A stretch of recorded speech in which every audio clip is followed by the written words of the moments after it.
তার মানে আমরা মন থেকে সম্মিলিতভাবে চাইলে পাওয়া যায়। পাওয়া যায় কি যায় না? বলেন, পাওয়া যায় কি যায় না? ইন্নাল্লাহা লা ইউগাইয়িরু মা বিকওমিন হাত্তা ইউগাইয়িরু মা বিআনফুসিহিম। আল্লাহ পাক ততক্ষণ পর্যন্ত কোনো জাতিকে পরিবর্তন করেন না যতক্ষণ না সে জাতি নিজেরা পরিবর্তন চায় এবং পরিবর্তন হয়। সুবহানাল্লাহ। তো আমরা পরিবর্তন চেয়েছিলাম, পেয়েছি। পাইছি কি পাই নাই? এখন আমাদের আরেকটা পরিবর্তন দরকার। আমাদের মূল বিজয় সেটা। এ বিজয় আমাদের মূল বিজয় না। এ বিজয় যদি আমাদের মূল বিজয় হইতো তাইলে আমরা আল্লাহর নবীরে কেউ কটূক্তি করলে, গালি দিলে আমরা এই রায় পাইতাম যে তার শাস্তি হবে মৃত্যুদণ্ড। তার শাস্তি কি? এই ব্যাপারে ইমামগণ একমত। আল্লাহর নবীকে নিয়ে কে কটূক্তি করলে, ব্যঙ্গচিত্র করলে তার শাস্তি মৃত্যুদণ্ড। প্রিয় ভাইরা আমার, বন্ধুগণ আমার, আল্লাহর নবীকে সাহাবায়ে কেরাম কেমন ভালোবাসতেন। আল্লাহর নবী সাল্লাল্লাহু আলাইহি ওয়াসাল্লামকে তার সাহাবীরা কেমন ভালোবাসতেন। কাব বিন আশরাফ নামে ইহুদিদের এক নেতা ছিল। নাম কি? কাব বিন আশরাফ, এক ইহুদি নেতা। এত দেহ ছিল, অনেক বড় সড়ো ছিল দেহ, বিশাল দেহের আকৃতির লোক ছিল কাব বিন আশরাফ। বদর যুদ্ধে যখন মুসলমানরা বিজয়ী হয়েছে, কাব বিন আশরাফ কষ্টে তার অন্তর জ্বলে গেছে। বদর যুদ্ধে কাফেরদের বড় বড় নেতা আবু জাহেল সহ নিহত হয়ে গেছে, জাহান্নামে চলে গেছে। কাব বিন আশরাফের কলিজায় জ্বলন শুরু হয়ে গেছে। সে মুহাম্মদ আরবি সাল্লাল্লাহু আলাইহি ওয়াসাল্লামকে নিয়ে বিভিন্ন ধরনের কটূক্তিমূলক কবিতা বানাইছে। তার মহিলা ভাড়া কইরা তাদেরকে দিয়াও রসুলের বিরুদ্ধে বিশুদ্ধার করাইছে। আল্লাহর নবী সাল্লাল্লাহু আলাইহি ওয়াসাল্লাম ডাকলেন কাব বিন আশরাফ, তাকে হত্যা করতে পারবে এমন কে আছো? সুবহানাল্লাহ বলেন। রাসূল সাল্লাল্লাহু আলাইহি ওয়াসাল্লাম নিজে ডাকলেন, হে আমার সাহাবারা, তোমাদের মধ্যে কে আছে কাব বিন আশরাফকে হত্যা করবে? অথচ আমার নবীর ব্যাপারে অনেকে বলে, রাসূল সাল্লাল্লাহু আলাইহি ওয়াসাল্লামকে কি বলে, যে রাসূল সাল্লাল্লাহু আলাইহি ওয়াসাল্লাম এক গালে মারলে আরেক গাল পাইতা দিতেন। ছোটবেলায় এগুলো শুনতাম, নাউজুবিল্লাহ। রসুলের এক গালে মারবে আর সাহাবায়ে কেরাম বসে বসে দেখবে। ইসলাম সন্ন্যাসী মার্কা ধর্ম না। ইসলাম সন্ন্যাসী মার্কা, সন্ন্যাসীগিরি, গান্ধীগিরি ইসলামে চলে না। ইসলামের বাণী একবারে সুস্পষ্ট, ফায়াকতুলুনা ওয়া ইউকতালুন, হয় মরো নাইলে মারো। দিনের প্রয়োজনে মারতে হবে, মরতে হবে, ইনশাআল্লাহ। দিনের প্রয়োজনে মারতে হবে, মরতে হবে। মায়ের খাওয়াও সুন্নত, দেওয়াও সুন্নত। আমরা যদি খালি মায়ের খাইতাম, হাসিনার পতন হইতো। মাঝে মাঝে পিটানো দেওয়া লাগছে, কথা কয় না? যারা জালিমের পক্ষ নিবে, একটা কথা মনে রাখবেন, মুসলমান ইমানদার, সম্ভবত হযরত আলী রাদিয়াল্লাহু আনহুর কথা এটা, জালেমদের প্রতি সহানুভূতি দেখানো মাজলুমদের সাথে গাদ্দারি। আবারও বলছি, জালেমদের প্রতি উদারতা দেখানো মাজলুমদের সাথে গাদ্দারি। মাজলুমদের সাথে গাদ্দারি করা যাবে? কাব বিন আশরাফ আল্লাহর নবীর নিয়ে কটূক্তি করে। রাসূল সাল্লাল্লাহু আলাইহি ওয়াসাল্লাম বললেন, তোমাদের মধ্যে কে আছে যে কাব বিন আশরাফকে হত্যা করবে? আল্লাহর নবীর এক সাহাবী মুহাম্মদ বিন মাসলামা দাঁড়ায় গেলেন, ইয়া রাসূলুল্লাহ আতুহিব্বু আন তাকতুলাহু? ইয়া রাসূলুল্লাহ, আপনি কি চান আমি তাকে হত্যা করি? রাসূল বললেন, অবশ্যই, হ্যাঁ। মুহাম্মদ বিন মাসলামা বললেন, ইয়া রাসূলুল্লাহ, আমাকে অনুমতি দেন, আমি একটু তার সাথে গল্প করব, বানায় সিনায় গল্প করব আর কি, তার একটু খুশি করব। ইয়া রাসূলুল্লাহ, আমার অনুমতি দেন। আল্লাহর নবী বললেন, অনুমতি দিলাম। রাসূলুল্লাহ সাল্লাল্লাহু আলাইহি ওয়াসাল্লামের অনুমতি পেয়ে মুহাম্মদ বিন মাসলামা রাদিয়াল্লাহু আনহু কাব বিন আশরাফের কাছে গেলেন। কাব বিন আশরাফের কাছে গিয়ে আল্লাহর নবীকে নিয়ে যেহেতু বলে আসছেন একটু গল্প করবেন বানায়া সিনায়া, যুদ্ধ মানেই ধোঁকা। আপনি সব কিছু যুদ্ধের ময়দানে শত্রুর বিরুদ্ধে সব কথা বলে দিয়ে আপনি পারবেন না। যুদ্ধ মানেই ধোঁকা, মাঝে মাঝে ধোঁকা দিতে হয়। তো কাব বিন আশরাফ রে গিয়া বললেন, আমরা তো মুহাম্মদ রে নিয়া খালি যাকাত চাই, খালি যাকাত দিতে হয়, সদকা দিতে হয়, বিপদে আছি মুহাম্মদ রে নিয়া। নাউজুবিল্লাহ। সাল্লাল্লাহু আলাইহি ওয়াসাল্লাম রাসূল সাল্লাল্লাহু আলাইহি ওয়াসাল্লামের ব্যাপারে কাব বিন আশরাফকে খুশি করার জন্য কাব খুব খুশি হয়ে গেল। আগেই কিন্তু অনুমতি নিয়ে আইছেন, আগেই অনুমতি নিয়েই আসছেন। আল্লাহ নবীর ব্যাপারে বললেন কাব বিন আশরাফকে, আমরা তো মুহাম্মদ রে নিয়ে বিপদে আছি সাল্লাল্লাহু আলাইহি ওয়াসাল্লাম।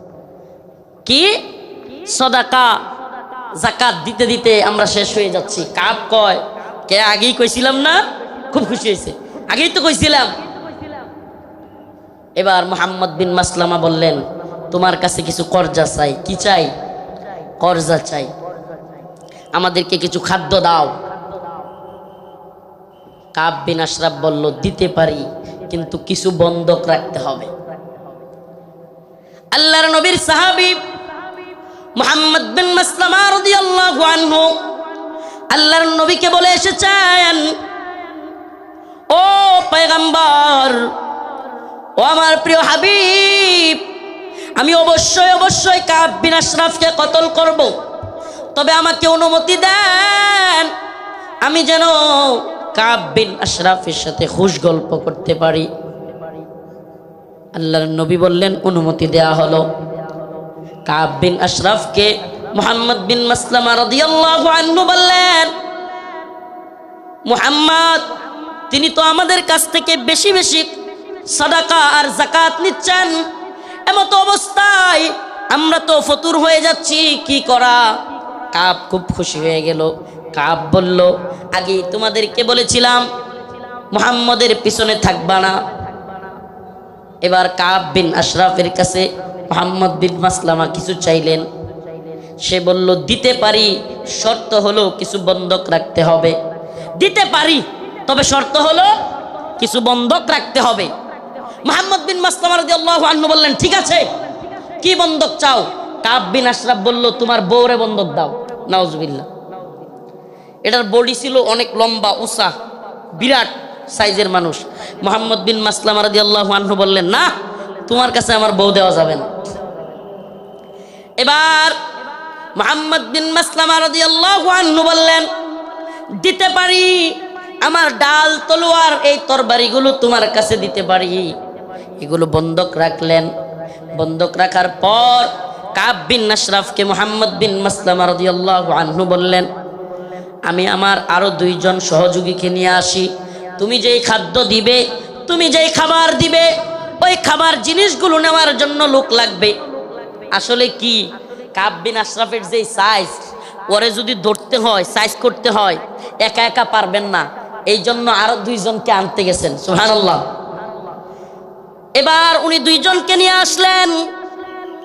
আসার পরে কাব বিন আশরাফকে বললেন, কাব, তোমার মাথার মধ্যে কি সুগন্ধি ব্যবহার করো? এত সুন্দর গ্রাম তোমার মাথা থেকে আসতেছে। এটা আরেকটা পাম, এটা আরেকটা কি পাম। আগে দিছে কি?